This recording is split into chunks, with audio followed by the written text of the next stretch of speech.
Good morning, traders and investors. Welcome to the #1 morning show to get you guys ready for everything you guys need for the market open. Welcome to Pre-Market Prep. Today we got a great show. We're going to talk, of course, about Nancy Pelosi overnight action. We'll get into Pinterest, Mosaic, Avis. Who's renting a car? I want to hear about it in the chat. If you rented a car in the last 12 months, let me know in the chat. Let's hear what you guys think. Caterpillar, we'll go into Uber, BP, JetBlue, Royal Caribbean doing an upsize offering. We got Jeremy Schwartz, Chief Investment Officer at WisdomTree, and we'll talk a little bit about Cowen Group being acquired by TD Bank. Let's go ahead. Let's dive on in and see today's action in none other than Pre-Market Prep.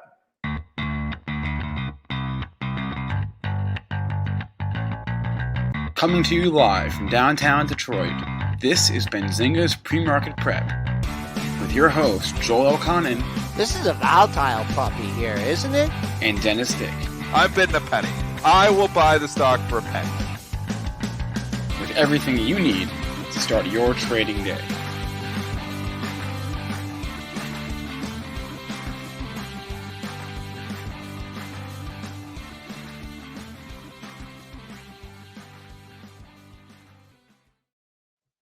Good morning, traders and investors. Let's bring on Joel Elconin and, of course, the futures action. What's going on overnight? And don't forget my man, Dennis Dick. Yeah, we're down. We're down 23 3/4 handles, 40.96.75. Choppy session yesterday. The damage was minor yesterday, but they decided right off that open, boom, 6 p.m. open. We don't want to hold the close.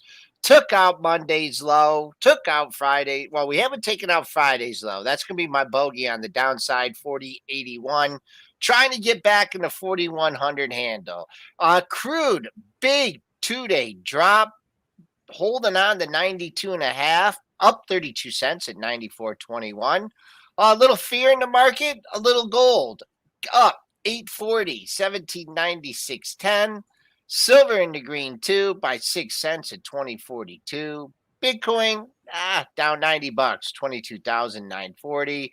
And Ethereum futures, they're down $33.50 at 15.93. Well, Triple D, I know you got to get out of your bear cave there and come on the show, but good call from yesterday. We did test a lot of levels from Friday. We even got over Friday's high. Not for very long. Couldn't hold the close. I guess, why aren't we down more, I guess maybe would be the question. No, I think we haven't even considered the repercussions of this visit. So we're very early. I mean, probably what's going to happen, again, you have this buy the dip mentality that's in there and everybody's got the FOMO going again. You got to break that again.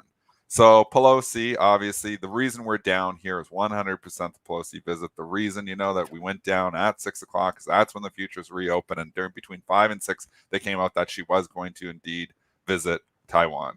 It's supposed to be going there today. I got a question about that, of course. Yeah. Pelosi's visiting, of course. A lot of people are going to ask the question, will China retaliate? But I have a better question, I think. Does the market even care about this visit? At least for the short term, today being. It cares. It's down because it cares. I think you're going to see no immediate. I don't think the plane's getting shot down. I don't think that, there's going to be an immediate response here. And I think when there's not an immediate response, the market will have another relief rally. So maybe, a pause back up. If there is an immediate response, Katie bar the door, we're going down hard. I don't think there's going to be an immediate response, but there is going to be a response. And it's going to be, as much as Biden, the Biden-Xi call, as much as the U.S. wasn't going to back down from this visit, or at least Pelosi wasn't going to back down from this visit, she's not going to back down from his threats to Biden last week. So this hurts the China, whatever relationship we had left is very damaged now with China. So lots of, different things. I think this could provoke China into going forward with the invasion quicker than they maybe even anticipated because it's pissed them off. So, this is just getting to a situation where, you're going to have all Asia just basically hates, maybe that's already the case, but hates North America. So East versus West. I mean, obviously we've already, Russia situation's a whole nother level. North Korea is, always a wild card. And now you got China. And they're probably going to go through with this invasion. Taiwan Semiconductors trading down here, $1.56. It's early. I wouldn't want to own anything in China. Yeah. I would definitely not want to own Taiwan Semiconductor at this point in time. I think an invasion, my own personal opinion, is probably going to happen. And I think Xi is going to take, some actions against the U.S. as well for this visit. So whatever the case, whether you agree with the decision or don't agree with the decision, it's not good for your stocks. So I would say all rallies to be sold now, in my opinion. Where I had the bull train going for a bit, it was a nice run. It's hard to build the bull scenario, I don't think. And the only scenario is there's no immediate response and the market just has a relief rally, and maybe there's no response for the next couple of weeks and the market rallies into that. I guess that's a possibility, but it's still tough because there's going to be a response here eventually by China, and the market's not going to like it. Definitely something that we need to all keep on watch is the tensions that are going on. I know that there was a midnight kind of deadline for Biden to determine what was going on with kind of the Trump administration. Of course, they put on those kind of tariffs, and he needed to review them to see if they were going to continue them. I think we'll hear a little bit more about that mentioned today. Just keep your eyes on if you hear Biden's going to speak on that. Something to keep on watch. Do those tariffs change? And maybe that's some way that we can sneak our way out of this. We'll see what happens. Let's go towards the social media stocks. Let's get out of this talk with Pelosi. Let's go to Pinterest here. Adjusted EPS missing here and sales missing also, but you see it up, guys. So Pinterest here, adjusted EPS at 11 cents, missing the 18-cent estimate. Sales at 666 million, missing the 673.66 million estimate. Pinterest reports Q2 2022 global monthly active users down 5% year over year to 433 million. They see revenue growing in the mid-single digits on year-to-year basis. And just to kind of state here, Elliott Investment Management announced that they are now Pinterest's largest investor. Thinking about it in the chat has said it perfectly. Bad report saved by Elliott. That's exactly what it is. Yep. The report wasn't good. This wasn't any better than Snapchat. This stock here, I would sell this pop in the stock. And maybe it continues because this is the most forgiving market that I've ever seen in my 22 years career here now, where, we just buy stocks on bad earnings. The FOMO is fully rampant. And that's the bull case, is that the FOMO just goes so rampant that it's just ignoring everything. Eventually, bad news is bad news, though. This is not a great report. Is Elliott going to turn this whole company around? I don't think so. I think all Pinterest and Snap, they're all getting TikToked to death here. And that goes for Meta as well, which I have a small position in Meta, starter position. But, I look here, up 18%. It was a crappy report. And just because Elliott is all of a sudden the biggest shareholders, everybody's excited for the turnaround story. So, been oversold. It could continue to rally. I don't know if I'm necessarily coming in short it, but I think when the dust settles and we look at Pinterest from now, I think 1 year from now, I think Pinterest is a lot lower. I think, it's not always just TikTok, though. I think it's also having a lot to do with what's going on in the change of data. Because if you look at Pinterest, always it's going to be a kind of platform that tracks a lot of cookie usage and tries to adjust their content towards the personal use, right? So customized content there. I think this is where we're starting to see a change, and it's not just in Pinterest. I think this is why you saw Meta kind of change and focus on the metaverse, is that there's going to be a change in social media, more regulation coming in, more changes of control personal data. So in my eyes, yes, I still see downside. I'm not with Elliott. It's not cheap stock. None of these stocks are even cheap. Yeah, okay, they're making earnings, but they're still not cheap. And I just don't see, I don't see, and this is the way it's going to go forever in social media. There's going to be something, everybody's cool, and then something else comes out, and something else comes out, that's cooler yet. There'll be another TikTok that's cooler than TikTok. It's just the way this stuff goes. Pinterest is 2 years ago story. this was exciting when my wife was sitting there at night and looking, pinning stuff and doing different things. Don't do that. It goes on TikTok. So I just don't see the reason to jump in the stock. And maybe, it's going to have a short squeeze. Maybe it's going to just continue to rally because it's up 18% and everybody's, thinking, maybe some people are thinking the same lines as me, and it's just a crowded trade to be bearish the stock.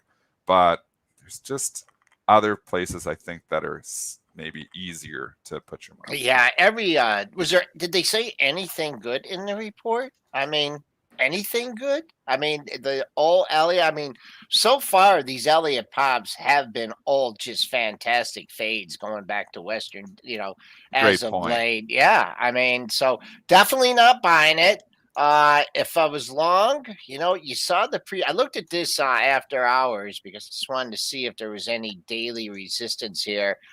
I mean, it just briefly touched 25. You backed off the pre-market high $1. So you always want to see some, if you get this kind of move, you want to see follow through. You want to see go up, take out the pre-market high.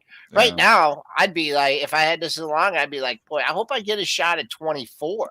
Because that seems where things have settled down after, the 4 a.m. open was just above 24. But I think you might. I don't think this is held up long enough that I don't think this is going to give it back.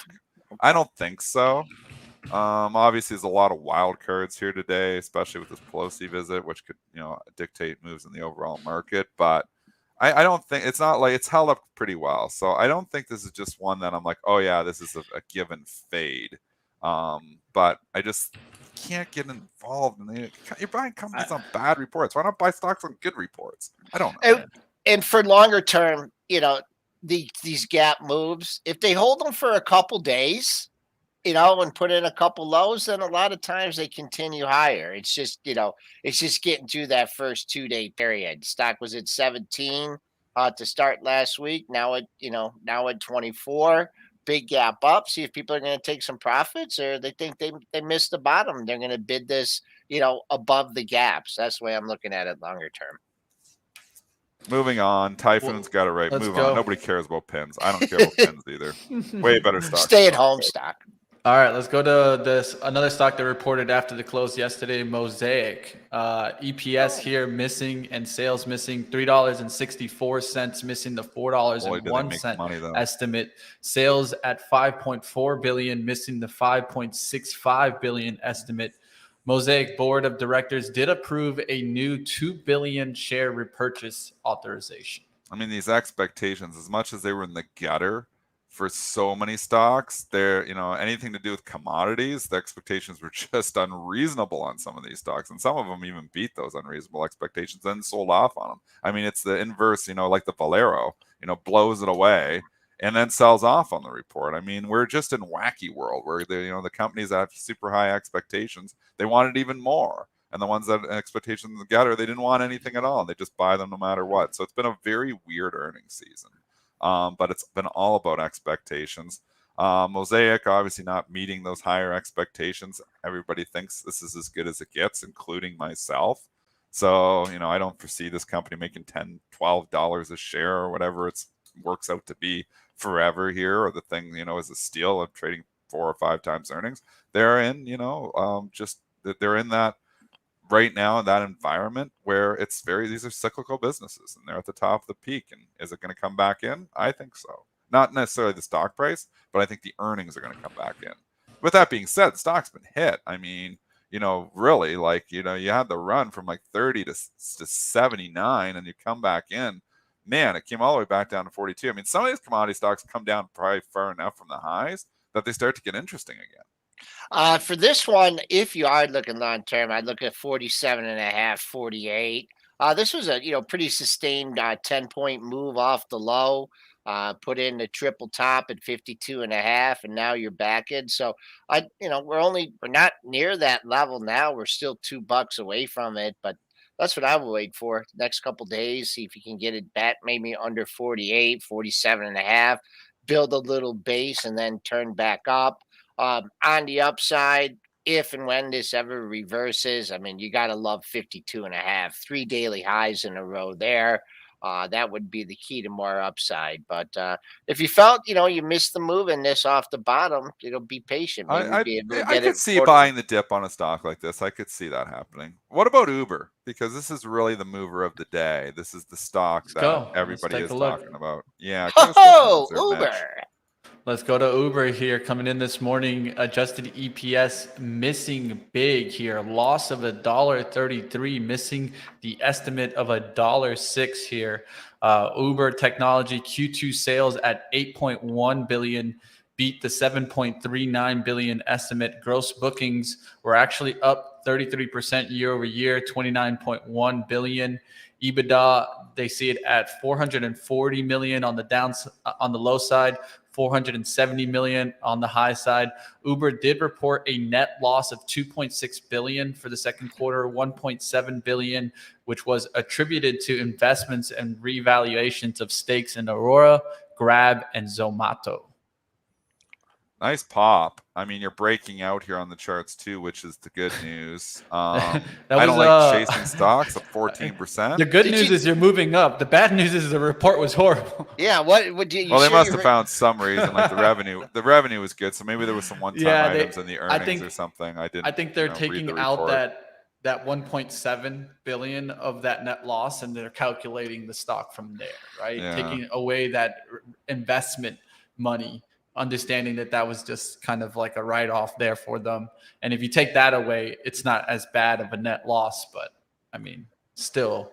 I agree with Donald Dave. It's all about the revenue with Uber, and the revenue numbers were pretty decent. So that's why the stock's getting a big pop here. I mean, let's be honest here. It's Uber versus Lyft, and Uber's kicking their ass. And Uber's the winner here. Uber is the big winner. It's not going to be the Lyft turnaround story. It's Uber is the big winner. Well, I think a lot of that is also Lyft doesn't have like Uber Eats, right? No, I know. It's a huge miss. That's right there. Uber Eats are huge. Yeah. So I think I actually like Uber. I think the company is run very well. It's always been valuation for me that has kept me out of this thing. And it probably keeps me out of it. But at a certain point, I think Uber, I think Uber is a company that's going to be here for a long time. I think they're a smart management team, and they're going to keep reinventing new cash flow methods here as well. Just like they came up with Uber Eats. I mean, there's going to be more paths for cash flow here too. So I love the company. I'd be a buyer of a pullback, but I'm not buying anything right now with the whole China situation going on. But with that being said, I'm not going to chase a stock ever up 13%. So if you're in it before, congratulations, good stuff. I mean, we're still in a bear market overall. It's hard to chase stocks. This stock is just absolutely in nowheresville. Yeah, too. Now it is for sure. And I'll just, the pre-market high is just above 28.50. And so basically, as of right now, everything from this date on, from May 4th is irrelevant, right? Because we're right back up here. So my focus would be this candle here. That would fill the gap at 28.85. The close that day would be 29.40. The close on that day was 29.47, and your high was 30.59. So that if it's just gonna go and just keep on going, then that's the candle. That's where I would say $30. It's just right in the middle of it. Hard to make a call here in the middle of nowhere. This is I can't believe these charts. I mean, the pins and the Uber and the reports and the there's price FOMO, action. Joel. The FOMO. That's what you're fighting. The bears are fighting FOMO right now. They're full on fighting FOMO. I mean, what's that stock that everybody wants to talk about? Is it HKD or something like that? Oh, good Lord. You want to get on to that? We've full on gotten into silly town. Yeah, we're back. We're back into silly town. We were looking at this yesterday. It's up another 158 points. It's $900. Like, where is this party end? Who knows? We know how the story ends. The stock ends a lot lower, but we don't know where it ends. It goes 1,000, 2,000, go anywhere. You look at it a month from now and it's $50 and you're like, so don't get stuck holding the bag. That's how this stuff usually goes. But we don't know where the party ends. People probably thought the party was going to end 2 days ago at 400. And now it's 850. Just look at Wish if you think it's always going to end good. Well, all of these things. And what is this? Is this a social media? Is this a Reddit stock? I'm not even following the story on this. I'm not even worried about it. This is the stuff. I'm going to go on a rant right now. This is what attracts people. This is what attracts people, that aren't in the markets. They're like, Trying to oh, make look at this, Lambos. look how rich I can get. That's Look called how the much Lambo money trade. I can make. This is what attracts people. This is what suckers people. It's like, look how much money I can make. I buy this at 400. It makes 800. I'm going to get rich. I'm going to get out of all my you problems. buy options, man. You make or $10 options, billion. or this. And this is the exact opposite of how you get rich in the stock market playing this kind of crap. I mean, eventually it's hard. It's unpredictable. It's hard to call when the rug pull is going to happen. It's probably going to happen at a certain point in time. But even if you're playing it short and say, okay, this is just stupid, I'm going to short at $800. It goes to like $1,500 or $2,000 on you. And then you get, no locates. Then you get bought in by your broker or something like that, if you can even get a locate on it. I mean, this is how this stuff happens. This stuff is gambling, folks, gambling. And I'm not into gambling. I'm into risk aversion. That's why I'm a successful trader. It's not because I'm trying to make so much money or what can I make on this. It's why I'm looking at risk all the time, analyzing risk. This stuff is the riskiest stuff in the whole market. I'm not going and just pulling the slot machine or betting on red or throwing the craps dice. I'm like, it's difficult to make money. Gambling is fun. That's correct. M. Smith, if you want to go into something like HKD and have some fun, but don't enter the stock with all your chips thinking you're going to get rich. And, maybe you get lucky and you hit one, the first one, you're like, oh, I got this. But eventually the rug gets pulled on you and you lose a lot of money. You got to be really careful with this stuff. It's not only this one. You could look at Rev yesterday. Rev was also getting the Rev back on up. And so it's short squeezes all around. I saw it also triple BY. They're just targeting a lot of these high short interest stocks. So you guys can see that pop yesterday. So where was this? This came from what though? Like it's this HKD. I don't even know the story. I've seen people talking about it, but I have not even taken the time to read the story. So is this like a Reddit stock or is it other people on social media? Is this a pump and dump? What is this? Do we know? Who's This is a promotional stock? I don't know. Well, if you look into it, you're going to see. If you don't know, Mitch, just say you don't know too. It's fine. Yeah, I don't know. It's one of those things that let's be honest. You're not going to get an answer of why this stock is going up that high. I assume there's somebody on social media pumping it. It has to be. It has to be social media. It has to be short squeezes.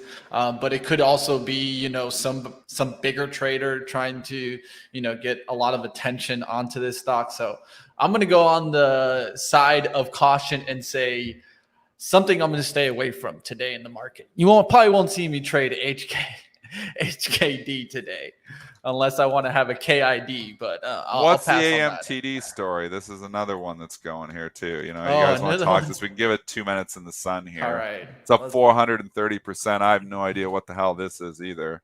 Which one are you talking about? One's on CNBC. AMTD, which is the old Ameritrade. It was a cool ticker. Wait a second. You guys are confusing the heck out of me because the HKD symbol is AMTD Digital. Is this why this one? Are these companies related? Maybe these companies are related or something. I have a Group American. AMTD is the mother company, apparently. Well, why didn't this take off sooner? Why did this one take so long? Man, we should talk about this yesterday, if they're related. Yeah. Obviously, these two companies. Again, we know nothing about this story. Yeah, let's move on. Dumb talking about it. I just tell you this stuff is this is above. This is above my pay grade. I'll tell you that. I don't need to trade this stuff.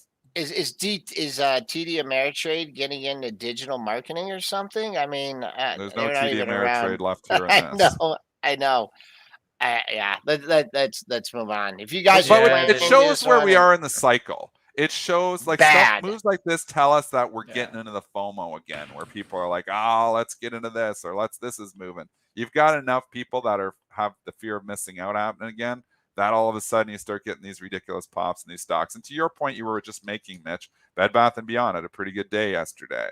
AMC didn't really do much, but it started going up a little bit yesterday. I mean, you're starting to see that. Does that mean these things are going to blast off? Nah, I don't know. It depends. They could continue. They can do anything. I mean, again, these stocks are unpredictable. Yeah. Definitely. Let's move on. Let's go to the next earnings stock here. We're getting out of Uber. Let's go and take a look at some oil. Let's go to BP here. Which will already be priced in because it's been trading in Europe for the last 5 hours. So you're kind of seeing where it wants to be. Give us the report. Well, EPS coming in here at a beat, $2.61, beating the $2.10 estimate. Sales at $67.86 billion, beating the $58.73 billion estimate. BP to execute $3.5 billion buyback prior to Q3 results, and BP raising dividend to 0.06. Issues Q3 guidance flat, at least for Q3. But I think that's pretty interesting with that 3.5 buyback and the dividend raise. $30 is where it hit. 30 looks good on the dailies, as Dennis said. A lot of this has been priced in. Just a word of caution here.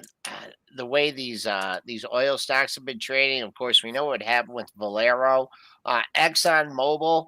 Wow. We're like, wow, that day we were totally wrong on Friday. That thing just ripped off its report. Oil week yesterday gives it back. So maybe you get another day of ripping in it, and then you get a little bit. That's what they do, Joel. That's what they do. They rip, and then they think that they're going to give it back, but they rip them again just to screw everyone, and then they pull the rug out on day 2 or 3. So that's what they do. I mean, the ExxonMobil is a perfect example. It rips, and then it rips again. You're like, oh, wow, here we go to 100, and then they pull the rug out. I'm still in the bull camp here, because even Goldman stepping up to the plate yesterday and putting $130 barrels out there price. So the China situation could change it. I mean, we could that doesn't hurt oil. So that doesn't hurt oil. The whole, obviously, and we're taking it back to Pelosi visit, which we only spent 5 minutes on. Which we could take it to inflation. We could take it to inflation. You could take it to a lot of things. But I just we're going to have breakdowns with China, and I think that supply chains could get messier. I think a lot of issues could happen here. It's probably all good for oil, to be honest. So I could get talked into oil stocks here with the situation. Yeah, but if everything's breaking down here, and China's locking down for when someone has a few sniffles, I don't know if they're going to be using a whole lot of oil. So if everything's breaking down, recession, war with China, I mean, I don't know. It depends on you. If you're going into political war, you're going to go into like a war. So that depends too. I mean, they're all going to kind of play into it. One thing that I'm keeping in mind is, will we see inflation peak in the CPI data coming up in next week, Friday? And then after that is next week, Wednesday. After that, one thing that I'm going to be looking for is, do we get all of a sudden a new wave of oil prices coming up? And then all of a sudden inflation isn't peaked and it just took a kind of momentary dip. That's what I'm starting to get concerned about. We'll see what happens. Let's get to JetBlue Airways now. Let's take a look at this after, of course, the saga finishing with Spirit Airlines, but the EPS coming in here at a loss of 47 cents, missing the loss of expected at 11 cents. Sales at 2.4 billion, missing the 2.46 billion estimate. JetBlue Airways CEO did say, though, I'm very pleased that we found a path forward with Spirit and that we can't wait to welcome their incredible 10,000 team members to JetBlue. Huge support at $8. The report's crappy. Yeah. It's pulled back, but you got big support, and they're into buying the dip right now. So I'm not going to argue with you. If you're buying the dip, you know where your out is. Low of the move, 787. Maybe it sneaks through there just to hit some stops. But I mean, a lot of, I think long term, I think that a lot of the airlines are in a world of hurt here. But I think short term, right now, FOMO is still in this market, and they're looking to buy the dip. So, and you got huge support here. So I'm not going to argue with support at 8. And then I'll just give you the resistance. I mean, the close 859, and then there's also a bunch of highs up, from 850 to 870. So looks like it's been in a little bit of a range, and doesn't look like it's going to shake out of this range off earnings. All right. So I have the question. I threw it up at the beginning of the show is, have you guys rented a car in the first 12 months or the first 8 months of this year? Let me know in the chat. Have you guys rented a car? Because Avis budget coming in here, EPS at $15.94, beating the $11.46 estimate. Monster beat there on the EPS. Sales at $3.24 billion, beating the $3.19 billion estimate. How is this Avis possible? Budget Group. I just think that we're going to take away that middle part where it's just going to be Avis Group. Take away the budget because there ain't no budget here, baby. Nah, those expensive. How is this possible? Like that they're making this much money just suddenly? I mean, 2 years ago they're making $1 a share, and now they're making $15 a share. How? What has happened here? Is it just like that? They just can't get rental car people are paying anything? Have the prices of the rental cars increased this much? I don't get it. Like I obviously don't follow the story that closely either. I'm a trader, so I'm following 6,000 stories. So I'm never following any story in intricate detail here. But how do they all of a sudden, the COVID crisis just make them go from making $1 a share to $16 a share? What's up? People are. Have you been to an airport lately? And have you seen the lines for the rental cars? I mean, that's it. It's kind of thin. It's Uber. OP says Ubers are running their cars too. So when did we see that? That's it. Postman says the same thing. So that's why we ask our chat, because the chat follows all the stories. We're 3 people, and then we got 3,000 people that are smart in the chat that know the stories here as well. I learned so much from the chat. Legally? People ask why I do the show. People ask that legally. What's that? I don't think insurance will be covering you. If I don't know, but I bet a car 2 people said it. I bet they're right. For car sharing. I bet they're right. Just look into all the risk. Either way, $16 a share. Holy mackerel. I mean, this company just makes a pile of money. I don't know if that continues for the foreseeable future, but I don't want to be short the stock when they make that kind of money. Wow, it's all over that. I mean, it's just spotty trades all over the place. So I'll just give you what the pre-market high is because you've backed off on that. 195, I would use that as a parameter on the upside. And then on the downside, I could see some buying interest if this came down to under 187 because you had a pair of highs there, 186.30, 186.83.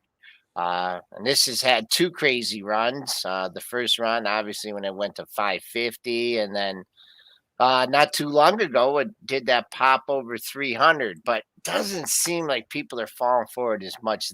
I mean, they like to report it's up $8, but it doesn't. It looks like there's a lot of people saying, "Hey, I'm going to sell this at a higher price." Also, consider this for the fact that it bottomed last week at 146.34. So, if you were playing this into the report last week, you're being handsomely rewarded. I was saying, and obviously we started going on a tangent there, but why I do the show, and the main reason I do the show is because I learned so much from all the other participants who are in here in the chat. Obviously we learned from some of our guests, from my co-hosts, but the main thing is this chat is really smart. They know a lot of different things, and they bring us trading ideas. So I feel like I'm more informed by just doing this show. Obviously, I'm one person with certain ideas. Me, I trade like the S&P 500 stocks. I don't trade all this other stuff. So by me coming in, I get different trading ideas, or I'm seeing what's happening out there. You get a better feel for what, some other people are thinking, or what even the masses are thinking. So, there's so much information gained from our chat. A lot of smart people in the chat, and we really Dennis, we have the smartest bots on Wall Street. There's not very many bots in their chat, I don't think. Do you think there's bots in there? Joel thinks everybody's a bot. He's like with Musk. And I highly doubt there's I don't think there's any bots. Oh, Dennis. There's not very many. You can just tell by the... Mitch, do you think there's a lot of bots in our chat? Do you think these messages are bots? Like, Joel can't decipher what a bot message is. Who's a bot in there right now? Tell me who's a bot. Stack says he's a bot. EK says he's a bot. Thinking about it says he's a bot now.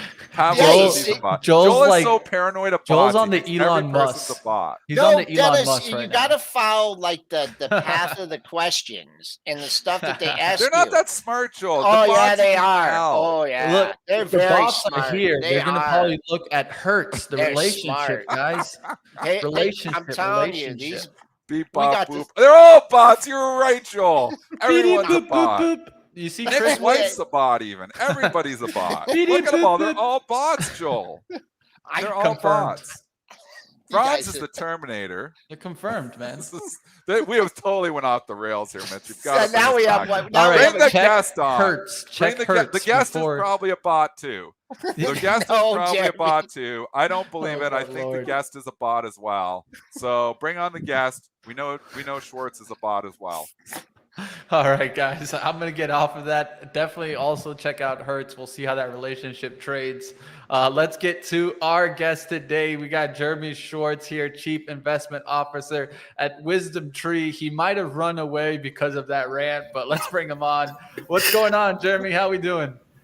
My best bot impression. I don't know. Beep. Jeremy's definitely a bot. You can just see it. He's a bot. Just seeing the way he's. I've always aspired to be a bot. So, Jeremy, you've done interviews over the years. How's that for being in the green room and having to come on and talk about investments? But we got a lot going on here. I guess just overall, like a muddled macro picture here, but the market's rallied. I mean, we've had a nice rally. You could classify it, as a bear market rally. The worries about inflation, not a big deal right now. Q2 earnings season. I think the street is being pretty kind to some of these companies. So just give us your big picture. Well, I'm surprised by how much bond yields have fallen. And I think so much of the market has been trading off of the bond market. When you saw the Fed aggressively hiking rates, the 10-year moved up significantly. We got up to 350 on the 10-year. We're back at 250. And people have been saying, you could say maybe they're worried about the recession. Are we in recession? How deep is recession going to get? And I think that, one of the big things is people weren't prepared for how hawkish the Fed was going to have to be coming into the year. I mean, in December, they were only expecting 3 hikes. We just had 2 back-to-back meetings with 3 hikes. So, the people were completely not forecasting it right. And I am worried now for next year, people are expecting them to start cutting rates so aggressively. And I'm not so sure. I think the narrative is that there's a question of what they should do and what they will do. And we would say they should, they should actually, inflation is going to start coming down. And so we'd be on the view that they probably don't have to do as much. But the narrative from the Fed, you're going to start seeing more speakers come out today. You had Kashkari come out on Friday and over the weekend start saying we still have a lot of work to do. So I think the market might be getting ahead of itself, forecasting this more aggressive cutting scenario for next year. Wow. Okay.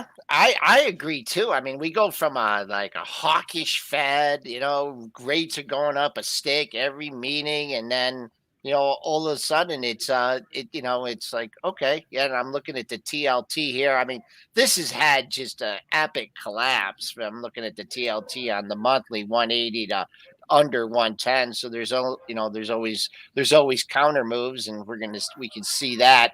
What about I know it's hard. You're a fundamental guy, and you look at the numbers. I mean, how do you factor what's going on in China, Russia? I mean, you don't hear anything about Russia. You don't hear anything about the war in Ukraine, and now we got this thing popping China. How do you factor these things in that there's really almost impossible to factor in? The politics is a lot of noise going on in Asia now. And I think when you go through all these headlines, like why was China putting pressure on Pelosi publicly to say they don't want her to visit without knowing that, of course, that's going to make it much more likely for her to visit. So I have a very pretty cynical take of what's going on there, that they actually wanted her to visit. They wanted to have this pomp and circumstance that they could then present this strong thing of this, Pelosi's coming. We've got to do our show of military strength and sort of take distractions off of what's going on within China with COVID-0 and all sorts of other economic slowdowns there. So I feel like it's all a distraction, and people trade on that. Now, of course, there could be some kind of, nobody thought, you had all these Russian troops building up in Ukraine and people didn't expect them to actually invade. And then they invaded and could say there's this outlier risk that all of a sudden some kind of thing happens and we find ourselves in an Asian war. And that, of course, that could happen. But I think it's more likely that it's all just a show and force to bring this distraction. But that's obviously a key issue for emerging markets, for Asia generally. All right, so we just recently got a nice rally back on up of a lot of worrying starting to come on in. Is this more of a point in time where we should be looking for pullback opportunities or maybe a rip to sell into and looking to see what goes on in the uncertainty? Well, at the start of the year, we said it was going to be all about adjusting for the new Fed reality. And then I think they started factoring in the Fed right. And now it's all about earnings. And earnings have come in pretty strong, relatively speaking. There was pretty subdued expectations in terms of there's like the numbers and then there's the whisper numbers. What are the analysts expecting? And then how bearish were people positioning coming into the earnings? And you see an earnings report that's not so gangbusters and the stocks rally big time on the news. And you say, well, man, the people were really expecting it even in far worse. Now, I'm actually, from my opening comments, I'm actually starting to worry that people are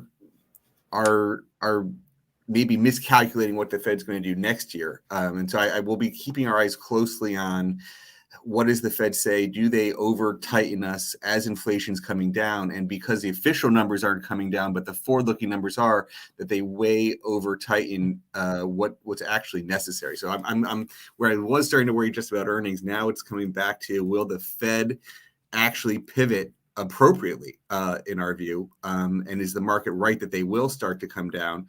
It's at least the latest commentary seems to be not.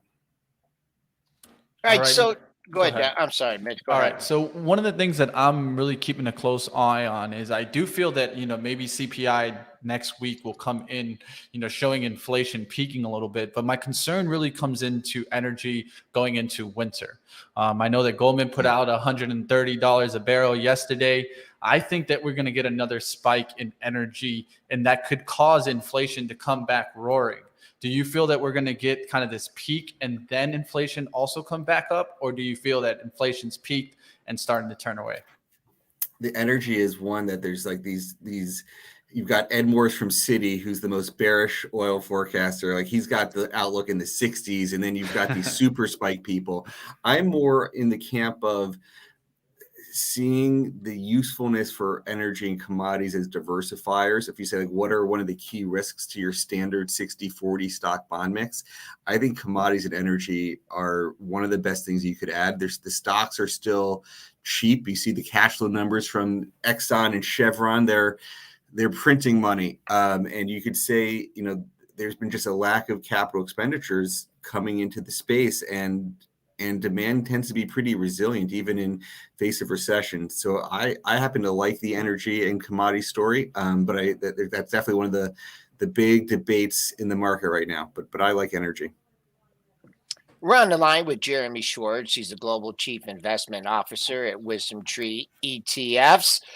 So I'm looking at your forthcoming, your edition 6 of Stocks for the Long Run. So I know you updated the charts. Tell us a little bit. This is the 6th edition coming out. So you've been doing it for a while. Talk about, where you're obviously doing this with Jeremy Siegel. Talk about some of the stocks in there and that provide good long run after, during an inflationary environment. I'm sure everyone like to know what some of these stocks are.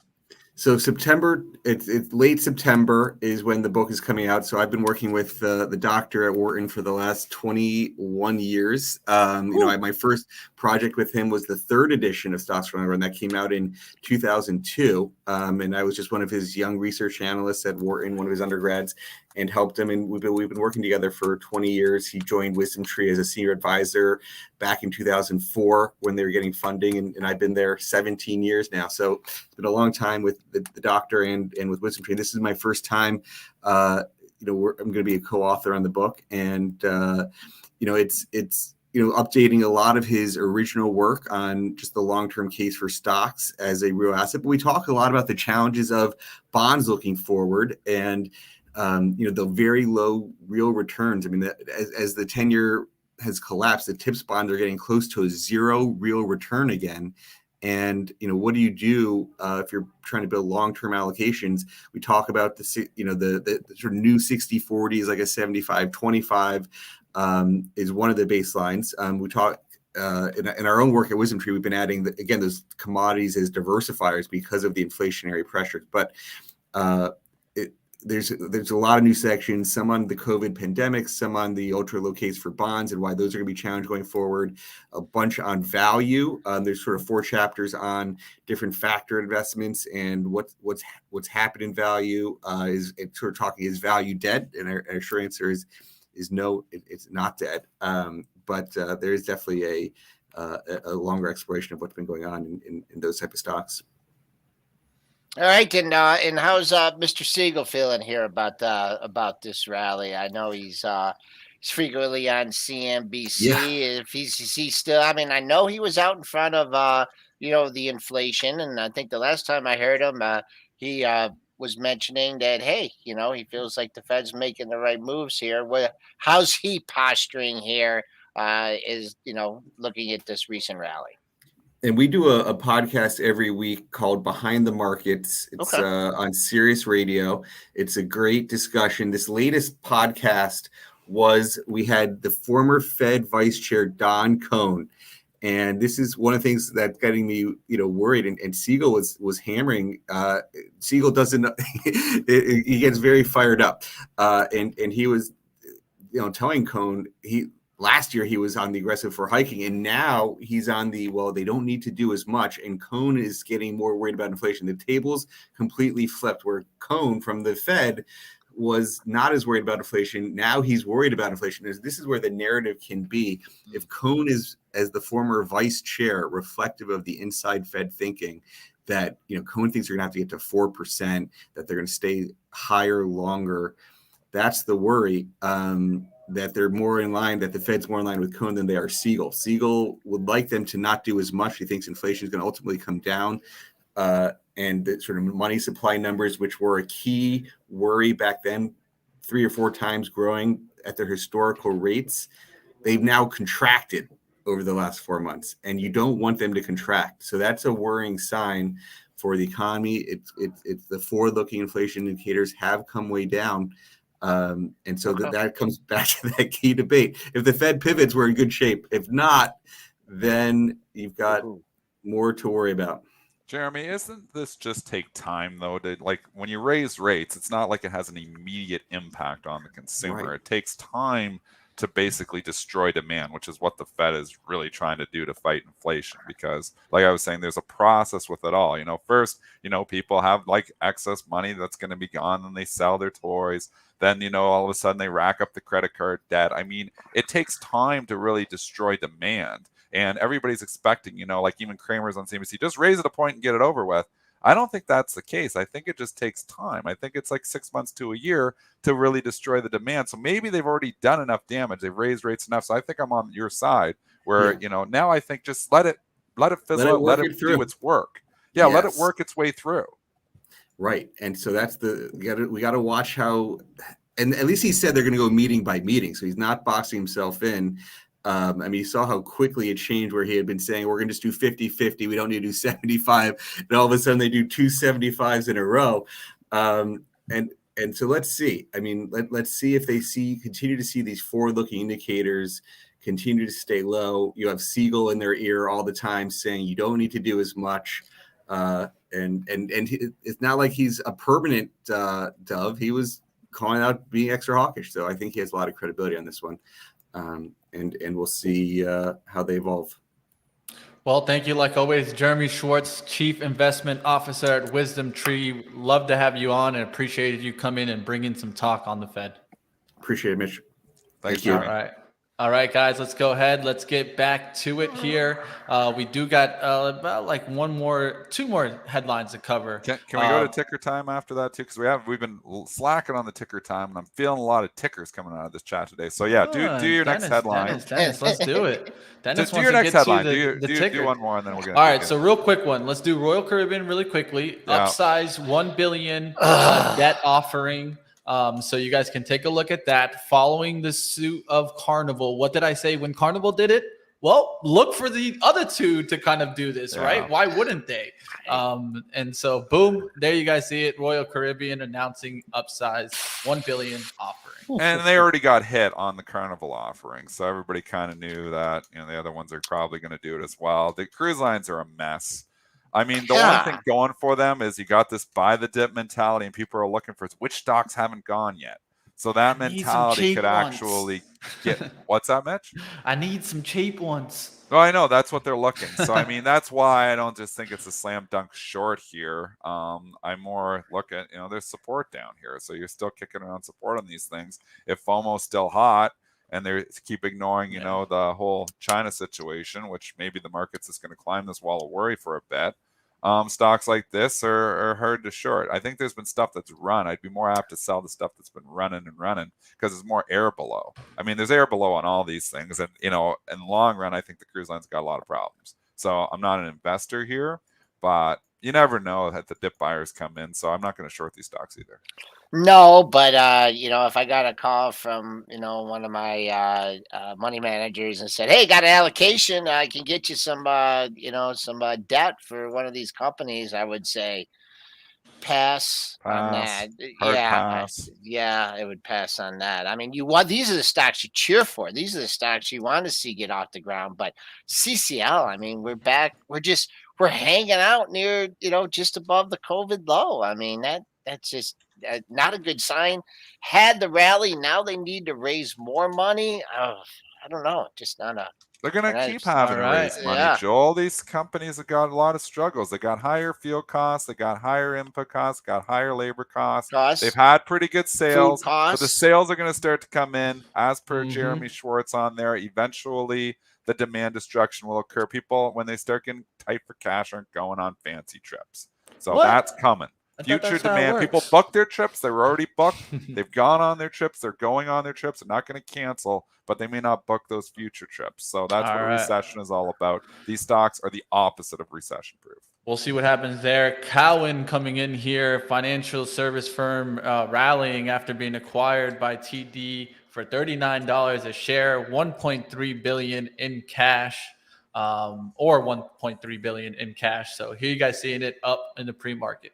I believe it was Wall Street Journal broke this about 3 weeks ago, and you can see this when the stock gapped up from $24 to $30. I'm sorry if it wasn't Wall Street Journal. I think it was, though. I'm pretty sure you're right there. I think it was, and obviously this one did come to fruition here. So stock goes out the board, $39, $38.20. So that's your time value of money in there. I don't see any antitrust issues or anything like this happening here. So this will go through, in my opinion. So you got 80 cents sitting there. It's your time value of money, or your risk that the deal doesn't go through, but there's a high probability this one's going through. All right. Well, we'll see what happens there. Let's get to some ticker time. Ticker time. It's time for the tickers on out there. One that I've been watching come back a little bit was Roku. I'll see tickers fall on through there. Here's one. Let's do Phase. Phase here, I just want to give some background. This is a SPAC, esports. Has been pushing. There has been some of these SPAC plays kind of ripping kind of through the going roof. again. Yes, one of them yesterday was Getty. Just keep this one on watch. Does this one have a specific catalyst on why it's up here? I would say not here, but of course you can see that the volatility on this stock when it's coming from 15 down to 10 and then right back up there to 14. I'm just going to leave those with Mitch because Mitch was obviously SPACs tack for a long time. That's his specialty. So I'm not even going to try to do analysis on these. Mitch has got it. Yeah, there's a couple more that I could talk about, but I'll talk about them on live trading where they're probably better mentioned. Let's get to another one here. I see. Let's do this one's interesting. QSR. I haven't talked about this for a while. Yeah, that's why I was saying that. We haven't talked about this one in a while. Yeah, coming up, restaurant brands. I mean, you got major resistance point here, 55. Just psychological. I'm just looking at the chart here. You kind of got like an inverse head and shoulders thing going on there. If you look at that top right chart on your screen right now, I can see, and they're breaking above the neckline. So it kind of looks like it wants to break out a little bit here. I don't know. That's a tough chart. It's kind of just had its move already, though. That's the problem. It filled a gap that it had 55.08. It filled that gap yesterday, right? Getting to 55.08, matched the gap, exactly. So it's pausing a little bit. I can't really, say that we're gonna blast through this bar. right here because that was an ugly bar. But I think what you want to see, like longer term, is it had a big move up, maybe a couple days of consolidation, make some lows, 53 Yeah. and a half, 54, and then mount another rally. So I'd be looking for a couple days of consolidation in this, and then a close over 55 and holding that for a couple days to confirm another leg higher. The Roku dip got bought too. It wasn't just Yeah. Kathy, the market. I mean, we're getting into this situation where they're just buying everything now. And Walmart, obviously, the dip got fully bought, filled the gap entirely here. I mean, if you're shorting the stocks and the gap downs, it's the absolute wrong thing to do. The fade trade, even in both directions, Joel, the fade trade just continues to work in 2022. The fade trade's just, when you get an extreme move one way, you're shorting if it's up and you're buying if it's down. And it's been working in 2022. Obviously, we know sell the rip was working a little bit better, but buy the dip is fully back on and taking over sell the rip here. Which is the reason why, if this whole China situation wasn't happening, this Pelosi situation, I'd still be rah-rah in the bull camp. But I'm scared of this whole situation. Maybe I shouldn't be. Maybe it's going to blow over. Maybe it's nothing. I don't think it's nothing. If you're scared, what are you going to think about AMD tonight? I sold half of my AMD. So I sold half. I sold the stock that I bought. I just recently had bought more. We know that back at 76. I sold those shares. So I still have other shares. Still have half the position here.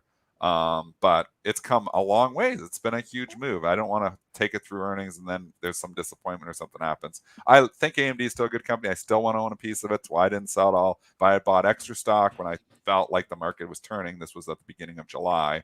I almost got near the bottom on that. And those are the shares that I sold, the extra stock. Boy, big run into the report. So they just better blow things away. I think longer term, 100 was the bottom for so long, right? It had all these monthly lows here, bounce, and then, major resistance. Yeah, yep. So that's what I'd be looking for. A pop on a report. The easy money's been made in AMD, so that's why part of me wanted to sell the whole thing. I'm like, I still like the company. I want to have a little bit of a piece of it at least, which was the original reason for buying it. The second reason I bought more was I honestly was just buying stocks. We know that 3 weeks ago because I felt like this market the sentiment was just in the gutter. That's when I bought Square, I bought Marvell, I bought AMD, I bought more IWM, I bought a whole bunch of stuff. And I'm up in all that stuff. That, obviously I've been wrong, on buys before, but, in all those purchases, they were good. I sold my Marvell. I sold part of my AMD. Wanted to sell my Square, and I'm like, I still like the Square story. PayPal reports tonight. What are you doing? What are you doing with your Disney? Oh, Disney was not looking at it. Disney. But if it was on for a trade, Joel, I think I would probably. It's been a good move, 90 to 106. If I had this on for a trade, I'd probably think about ringing the register in this 106 to 110 area, just because come back. And if we go into a recession, which it's highly likely we're going into if we're not already in it, it's not great for Disney. But I stuck that in there with the the thought process that this was a real long-term hold. Like not like there's certain ones that you're kind of like tradey long-term. And there's some that you just believe in 10 years from now. I think Disney's higher. I think the valuation's reasonable. I think they figure it out. So I'm sticking with my Disney. But there's other stocks. Like I said, I'm raising up cash again. So I'm nervous about the China situation. I sold more stocks yesterday, bringing my cash portion of my long-term portfolio back up, not to 55 maybe again, but it's slowly climbing here again. So, if we get another rally here today for whatever reason, I'll probably use that opportunity to sell more stocks. All right, I see Rad in the chat. Question on Rad. Rite-Aid, is that still stock? Rite-Aid, man. It's still rad, around, bro. Eh? Never goes away. Rad, bro. Oh, Come yeah. on. And you know what? When they start, the Dash for Trash is on yesterday, Joel. Like Bed Bath and Beyond. We want the stock not to be named live on the show. Rite-Aid, R-A-D. I mean, this is, the Dash for Trash is on. This is typical. This is known when FOMO has spread, when they start dashing for the trash. Yep. Rite-Aid, trashy stock. That's the kind of stock. Who said Who said this was a zero? I bet you if you go back and look in Pro, there was somebody that someone said it was a zero. Yeah, I don't. Do any stocks go to zero? Even when they go bankrupt, they don't seem to go to zero. I think it was Mitch. If you have your Pro up, maybe May 26th, maybe they said this was going to zero. Who do you think that was? Oh, I can't. I think was it UBS or somebody? Like an analyst came out and said this is a zero. Yeah. It's hard. Stocks don't go to zero even when they go bankrupt. They seem to hold on. So it's hard to say stocks to zero. Can it go under $1? Maybe you should say stock under $1 is like zero. So it's got the zero handle on it. Which this change is not going to zero. It's going to a zero handle. That's because that's what they do. And then they go bankrupt and then they start rallying sometimes, like Hertz. Well, I don't know. I took a shot on this company, so full disclosure, I am taking my shot. I've talked about this way before, so it's not like I'm trying to really just talk up the book. But are you long, Rad? No, I went DraftKings, baby. I went DraftKings and Penn yesterday. Those are the two that I took. I'm still in Penn, bag holding Penn forever. All right, hey, I'm gonna let you guys sets finish up up. okay. I gotta hop here. That's kind of okay. Go, Joel, go, hopping for us, hopping. I just tell you, Penn, real quick. I didn't look at the draft. Mitch and I discussed this yesterday. The Penn setup looks more interesting to me. Yeah, they both look the same. Gotta get up there, get above 35. Resistance is resistance until it's broken 35. DraftKings. Well, thank you. And we'll say 14.5 on DraftKings and on the Penn 35. Those are the big numbers, but they're trying. They're trying, man. We'll see what happens with this one. I think it's important to mention, right? The 4th is the first preseason game. So Thursday, you'll see a lot of mention about the NFL. And with that being mentioned, I think you're going to see a lot of promo action. Yeah. We'll see what happens, right? Let's get through that. Done with the kind of stocks, out of time. But I do want to kind of mention, I didn't get a chance to mention with Dennis and Joel, but Dennis, I passed the first exam, CMT. I'm working my way, baby. Mitch. Congratulations. Working my way, trying to get on up there. Then I can ask you all the technicals. Exactly. Then you can say my chart. You could do like Kramer. My chart master told me, or my chart guy told me. Yeah, we're working our way, baby. And you know where you guys can, Mitch. That's awesome, buddy. Yeah, working our way like always trying to improve. Now, one thing I will tell you guys, if you guys want to learn some of these things that we talk about, of course, on the charts, come to the swing trading event with PreMarket Prep, hosted by Spencer Israel, Joel Elconin, Dennis Dick, and Rob Friesen. I love watching Rob all the time because I feel like Rob trades a lot like I do. He focuses a lot on seasonality, relationships, what is working, what's not, and paying attention to that is always important. Dennis, like always, a master at the pairs, and this is something that I'm still trying to learn. So I think you guys come on over there, premarketprep.com, and I think PMP10, is it for the discount? Yeah, PMPP10. I think they put an PMP. extra PP in there. There's another PM, P in there. I don't know what the extra P is doing in there, but we'll say that was Joel. Behind don't worry about it. So PMPP10 gets you 10% off. So, okay, thanks, Come on guys. over, guys. Have we'll a good see one. you on over. All right, next up, you guys got live trading with, of course, Zunaid, and you got Lord Ryan there. One thing I do want to mention is we've been looking at these stocks that you guys are calling out, those big movers. So if you want to go to somewhere where you guys can trade with people that are going to try to keep it, level-headed, come on over to live trading. This is what it's all about. I know Ryan and I had our best month in July, so we're looking to continue the streak going here. August 2nd, let's dive into some trading action. Come on over to live trading. Don't miss it, guys. If you guys are going anywhere else, you're probably doing the wrong thing. So I'll see you guys over in a couple seconds. Let's go ahead and do some live trading action.